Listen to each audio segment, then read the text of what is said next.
All right, this is the last slide on Science Week 26. This is day 3. This is your assessment. Pretty straightforward today.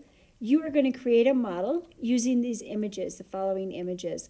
You're going to use the lamp, the eye, and the apple, and you are also going to need to label your light source and where the light is reflecting.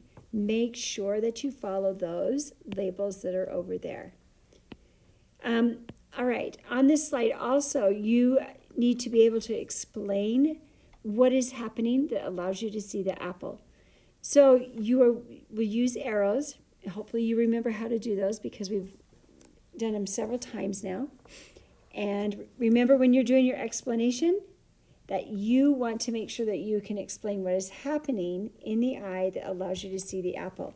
If you go on to the next page, there's the rubric. This is how you'll be graded.